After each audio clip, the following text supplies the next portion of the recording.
best cinematography. Dave, kick us off. All right, so I've got Train Dreams from Adolfo Veloso. The Revenant wishes it could make a movie this good looking using natural lights. One Battle After Another from Michael Bauman and PTA. Wake Up Dead Man from Steve Yedlin. I was really, really impressed with the cinematography in this movie. It definitely wowed me. And like I said, that movie wowed me in ways that I was not expecting. And that sequence where you see the sun rise through the windows of the church near the very beginning of that film is just awe-inspiring. It does not look like a quote-unquote Netflix movie. No, it does not have the quote-unquote Netflix sheen, which you guys have talked about quite a bit. I know. Sinners from Autumn Durald Arkapaw, and 28 Years Later from Anthony Dodmantle. A lot of that 28 years later, I just can't believe that has not been talked about more in terms of the Academy. It's crazy. Some of the things that they were doing just to set up these rigs, I'm just like, what on earth? Like, we're just gonna have 9 million iPhones strapped to a rig, and we're gonna figure this out. Like, and then really what it does, what the execution of that, and what it actually entails, the way that just things shift like that. Oh my god, yeah, really very innovative, really impressive.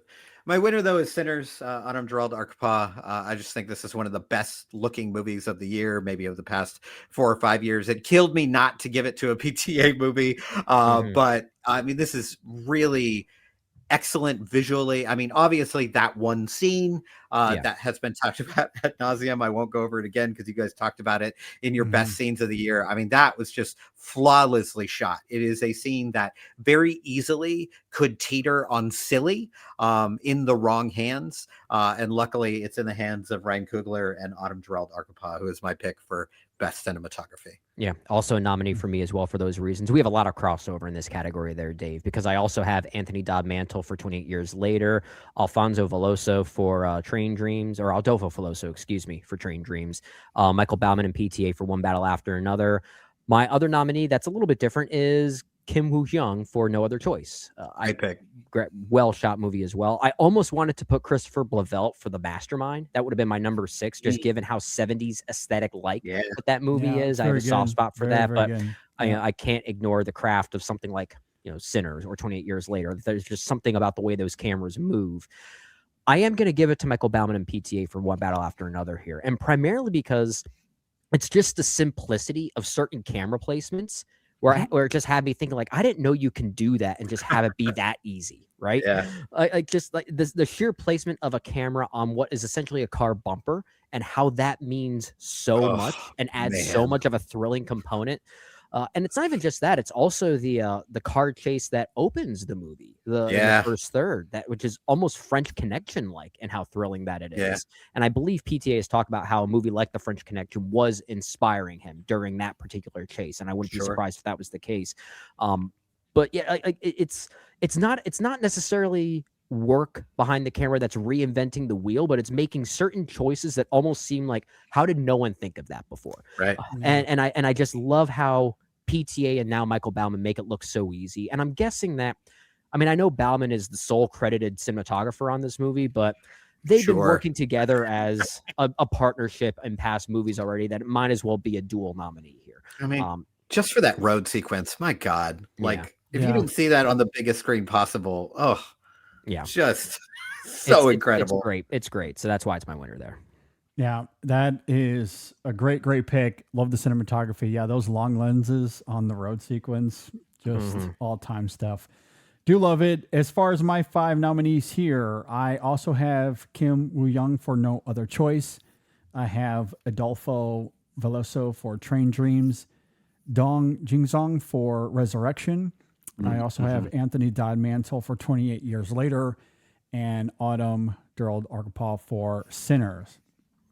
Okay, what I'm about to say here is going to sound disrespectful, and I don't mean it that way.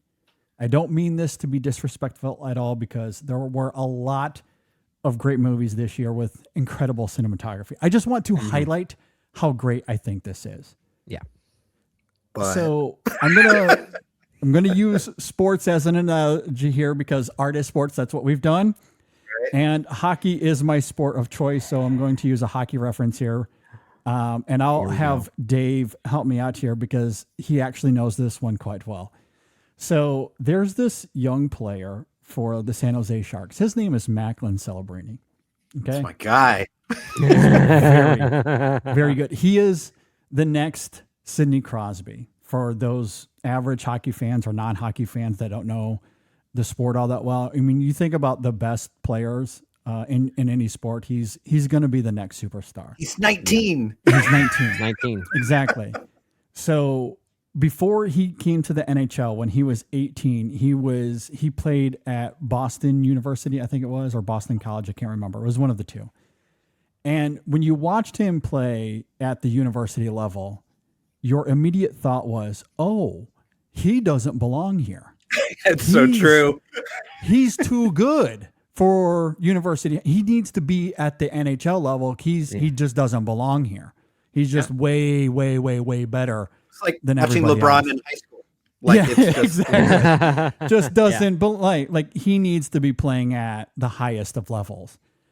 That's exactly what I thought about when I watched Resurrection.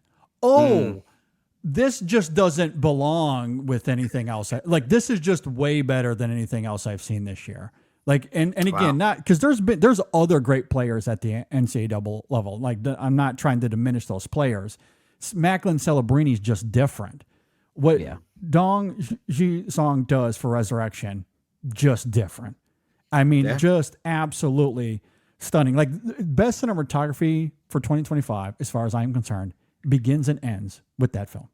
Okay. Like it's not even a competition. It's over. This just makes me feel even guiltier for not having seen it. This is the second year in a row that you've had kind of that experience, like Nickel Boys, right? Yeah, last year. Like, yeah, exactly. Like, what are we talking about? and also what's so fascinating, it's just not the vibrant hues of that film. What's also incredible for those that haven't seen it, it's 5 segments and it's an ode to cinema. So the first segment is like a silent film.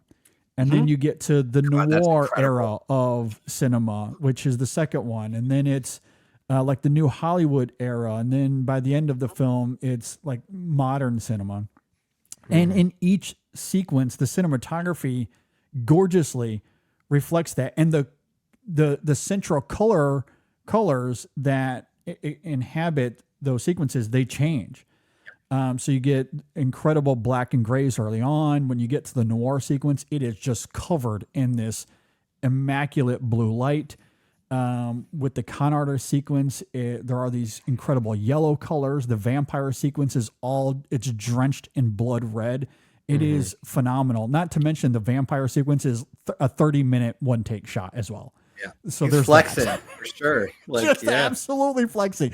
Like some of the shadow work there, like it's nothing short of stunning. So like, again, I'm not trying to be disrespectful. I know it might sound that way because all the other nominees I have, and even the nominees you guys have that I didn't mention, love them. That's not to say that they're bad.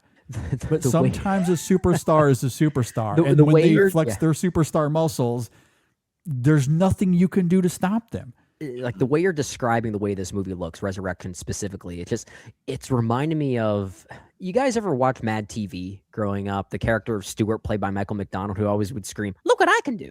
That's what it sounds like you're describing with this movie. Yeah, it's very much, it feels like a man amongst boys. Like it just like, okay, like it's easily, like it wasn't even a competition. I listed out 4 other nominees here just for the sake of the exercise. And like, again, I love them. Absolutely love them. They deserve to be nominated.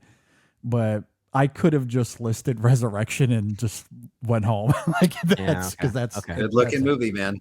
No doubt.